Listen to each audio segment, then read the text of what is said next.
Hi everyone, welcome to Coffee Brew with Ratika. We have Jasmine Zaveri in the house today, and I'm going to hand it over to her for a quick introduction. A little bit about you, Jasmine. Thank you so much for having me on the show and my privilege. I am Jasmine Javeri, the principal designer and founder at Jasmine Javeri Design Studio. We are interior styling firm and I'm a visual storyteller at heart. You truly are, and I've witnessed some of your work, and I can't wait to see what we have today to learn from you and to give it out to the audience. Look forward. I'm going to start with my first question, Jasmine. So, when you first started in design, what did beautiful design mean to you, and how has the definition evolved for you over the years? So when I started my journey 19 years ago, I was like, when I was young, when I started it off, I was like this little kid in a candy shop. When you put someone out there, and I was so enamored and I was to be so enticed by the beautiful objects surrounding me with colors and patterns and materials, and I would go all out. So at the onset, of course, everything was like attractive to me, and I loved everything, and I would be finding it difficult to choose one thing over another. And I would say, hey, with most part. yeah, it's like I want to use this as well and I want to use this as well, right? So it's beauty is always a starting point to attract you into something. Yeah. But I think as the time went by, it's become more evolved for me, where beauty and aesthetics, yes, is very important, is the starting point. But for me, it's becoming more and more deeper because I'm learning to tell stories Out of that. through them. Yeah, and to bring in the client's persona. And at the same time, I'm trying to educate them Yeah. as to how we can achieve that balance of aesthetics and beauty with functionality. So it's become very deep, I would say, and more aligned with the purpose of a higher purpose as to why you're putting something out there rather than just filling it with something so gorgeous. And it could be the most expensive product in the world, but it could be totally irrelevant If it in doesn't your have the meaning, space. yeah. Yeah, if you're not relating to it, it's totally. So to answer your question, it's very evolved for me now. Like I can practice that restraint. Yeah. And I know, as Coco Chanel says, like when you step out, look at yourself one last time, because there's always one piece I'm sure that you're ready to leave behind. Yeah. So that's the restraint in design. It's not about what you're bringing in, it's what about sometimes what you're editing. Fantastic. I think that's where I am at this stage now. That's very seasoned and evolved. But domestic, I mean, leaving behind is the last thing people think of. So it's definitely like. So, Jasmine, in your experience, what's the relationship between beauty and trust in design? Wow, I like the question. It's got a lot of depth to it again. Beauty, like I said, is at the onset. It's a great way to captivate an audience and bring them literally into your arena. Yeah. But beyond that, what you do with their attention is very important. Now, if I want to hold the attention and give it longevity, then it comes through trust. And I feel this trust that you build over the years with your client is because they trust me with not only what I'm going to put out there, it's going to look good, but they know that I'm coming from a place where I know it serves the purpose. It is who they are, and it defines them more than anything. Yeah. I'm not satisfying my creative need alone. I'm here to align it on every level. Yeah. So Amazing. I feel that what I bring to the table, I tell my clients Yeah. that I don't bring myself as a designer to the table. You know, when you entrust me with your space, Yeah. it's me visually thinking of not just the space and not design, but what you get of Jasmine is what Jasmine does beyond work hours. Who Jasmine is, what is the investment Jasmine does on her personal growth and learning. Absolutely. Who do I meet? Where do I travel? What books do I read? So what I pick and why I pick, that's why circling back to why we do what we do, comes from a very deep part of who Jasmine is. Yeah. So Amazing. it's very subtle. Like if you were to ask me to spell it out in terms of what why is, probably it's very subtle. I can't explain because it's this development of Jasmine Yeah. through other aspects of her personality that comes to her work on the table. You get all of you to. That's what the trust comes to me from the client, and this is what I bring back to the table to the clients. And I think it's a full circle because then you're getting everything. Yeah. And that vision which I bring from my perspective is something which I've just enriched myself with experiences, with people, with reading and travel, and of course years of experience of design. Yeah. So it's like a complete package that you get. Yeah, absolutely. And it's so beautiful the way you put it. I mean, it's very tangential, the beauty, unless there is depth to it. Yeah. And the intangible part is what people have to understand that you are actually appointing a designer or paying for the right designer for the untangible aspect that you don't get. Yeah. And also let them do it then. Yeah. Luckily, most of my clients have been very good, like dream clients. Yeah, that's amazing.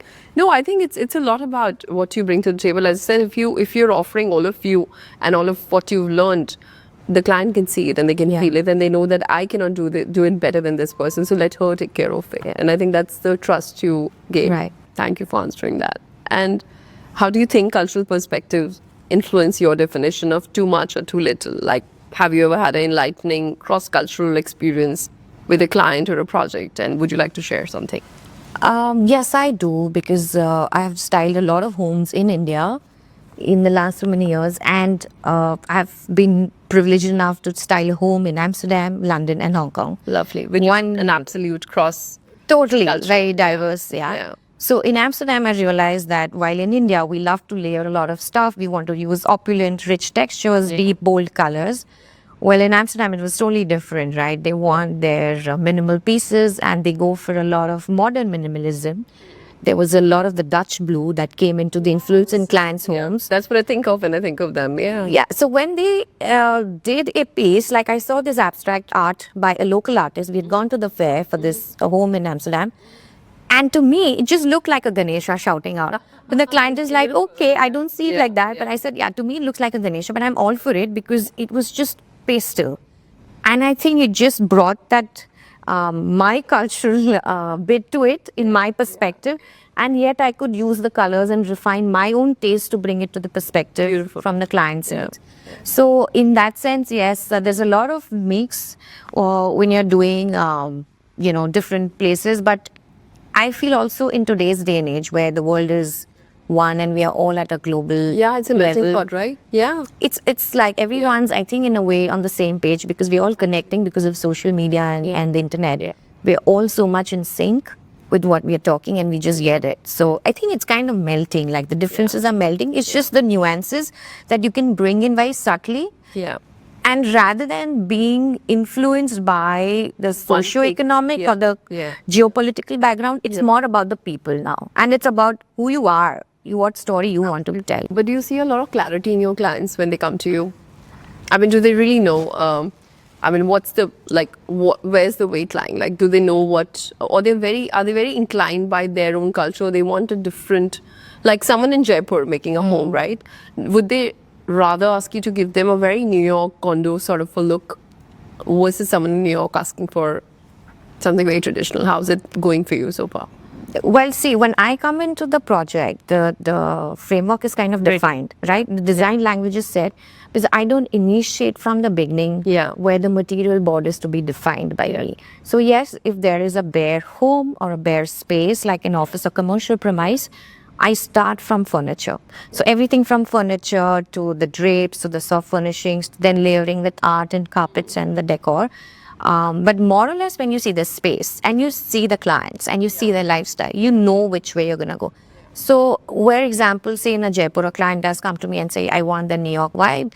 So I said, let's do that. But we'll have to marry something of what is authentically you. Yours. Yeah. Are you going to be able to live in that space? Is that you? Because it should not look forced. Yeah. I may be able to do that. I may be able to achieve it and leave it for you. But Will you like it? will you like it? Will you be true to it? Is that your soul? It's not you. Then you are telling me something to make which is so Instagram worthy and it's just so cookie cutter home in a way. Yeah. Because probably you've seen your friends do it or probably you want to be the different one from your circle where it shouts that I have got the New York vibe. Yeah, true. But it's not you. It was infatuation, and tomorrow you're like, okay, I like South Africa. Yeah, it's like a short-lived love affair. Exactly. Interesting. And how do you navigate the beautiful dilemma between creating, creative vision and the constraints, whether they come from client expectation, project limitations? I mean, how do you blur the so-called boundaries, that can actually spark innovation? As a young designer, everybody feels like, I wish I had no restraints. And you want to be in that world where you have freedom for everything. Yeah. Of course, we have gone through that. But I feel over the years, the more restraint you have, either in terms of budget or if there are restrictions in terms of clients' lifestyle, So there are times when, clients tell us that, we cannot change anything in this part because I'm also living with my parents and I Correct. entertain a lot. So there are a lot of these restrictions that come from the client's brief, which is based on their lifestyle and their entire setup. So when I feel like you have a certain boundary, Yeah. I think you flourish more. Like look at I'll just give you something offhand as an definition. example. Yeah. Like today when you give the children, our urban children, everything on a platter, I don't see the fire in them. True. They don't grow and bloom. Yeah. But if you see kids, small time kids Yeah. from small town, when they don't have the resources, they have the fire because they know that they have to work within this. It's like the blinder, Yeah. and then you go boom. So Lovely. you just shoot up like this and you don't go like that because when you have that restraint, I think you're just meant to go up. True. And it's higher. also like a map, no? Like you know where to go. Like there's some direction. Exactly. There's some direction. Otherwise, you are like all over the place and everything is gorgeous and everything is okay. Yeah. But when you have a restraint and when you're working with those guidelines, it's like a roadmap for you. To build exactly what they need. Exactly. And then that's the test where your creativity True. Yeah. that comes in Yeah. because who says creative has to be expensive? Yeah. And that's the best thing. There's a rule book for design. Exactly. So I always say it's my favorite quote, like first learn all the rules and then break them. True. I think that's what the greatest designers do, right? So what's your take on concept of anticipatory beauty? Like designing is not just for the immediate visual impact, but how the design will age and evolve. And I think we did speak about this before we started the episode. What do you think about this aspect and where are you? Wow, that's very incredible. It's very powerful, Anticipatory beauty is something that we get so enamored by something that we see at the onset. Like it's like you said, infatuation. It's amazing to fall in love with it, but who knows? It just might pass over in the next few weeks or years. Design, if understood at a deeper level, can be more longevity based.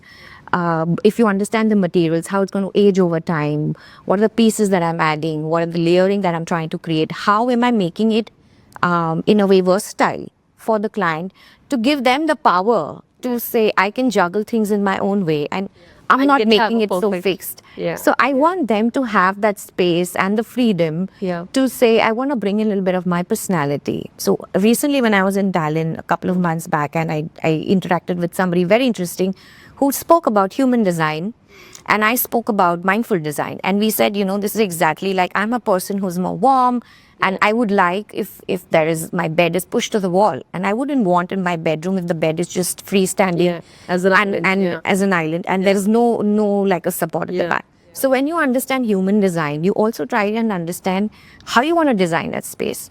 So anticipatory design is something, if you were to move beyond the functionality, move beyond the aesthetics, Yeah. you could kind of align balance, functionality, depth, everything. And if you were to bring soul into that space through the person, because we are always exchanging energy Yeah. with the objects around us. So I tell people, be mindful of what you're bringing in. If I'm a person who's warm, like I would not do a glass dining table. I would do marble or wood. And then if I want to glamour it up, I would add some glass Reflective. reflective piece on it. Yeah. But the proportion is 80-20, not the other way around. Wow, that's amazing. And who knows, like when you see a beautiful style place, nobody thinks that there's so much on every level, Yeah. emotionally, mentally, and strategically that goes in, right? Yes. It's very interesting to learn, and I'm sure it's surprising for a lot of people like me.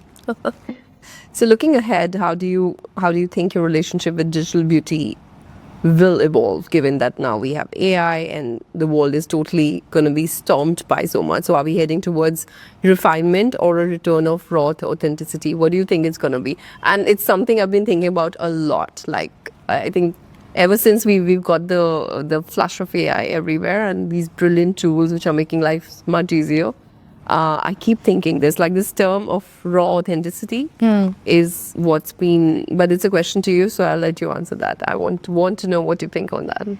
Well, we can't escape digitalization, right? So yes, we have to move hand in glove with it. At the same time, we need not just let it overpower and feel overwhelmed by it, because we'll have to kind of just learn to survive.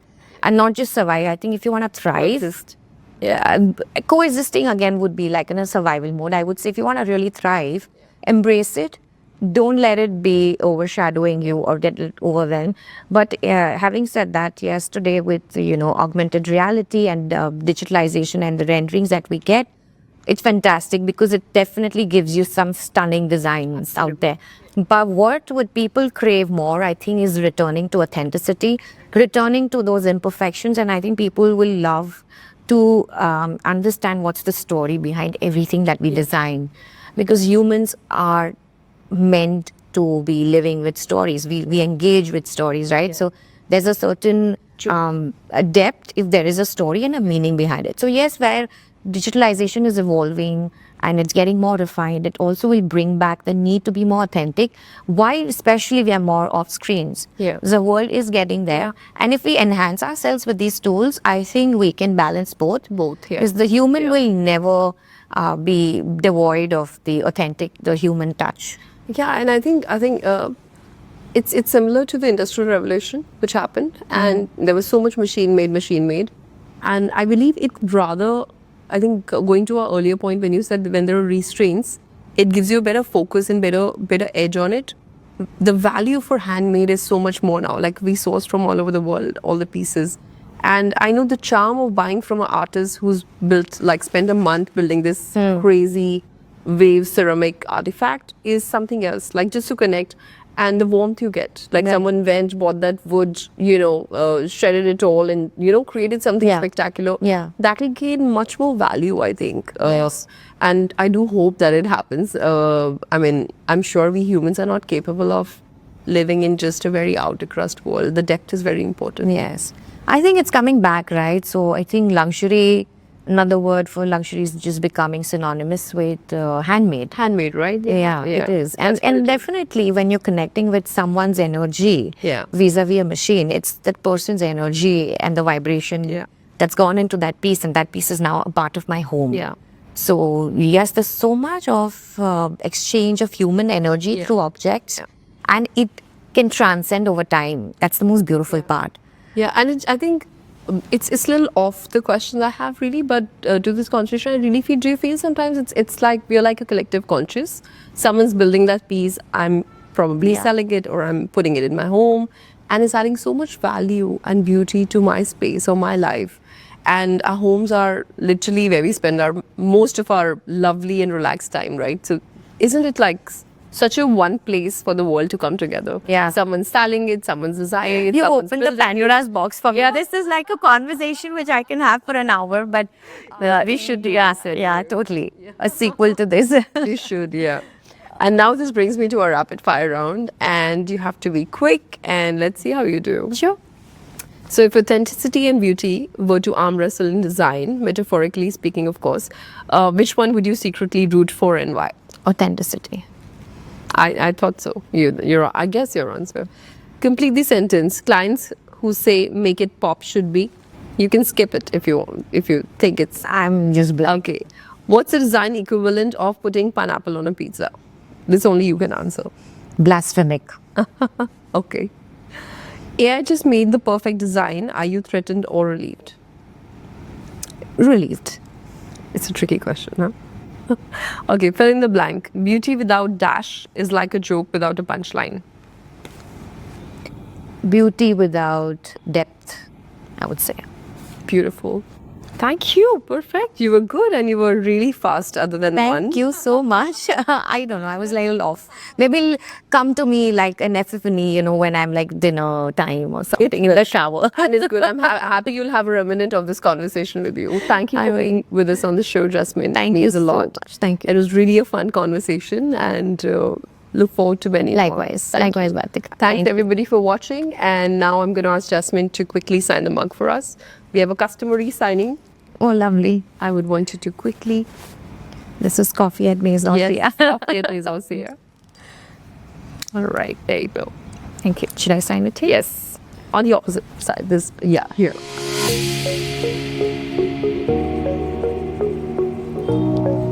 Lovely. Thank you so much.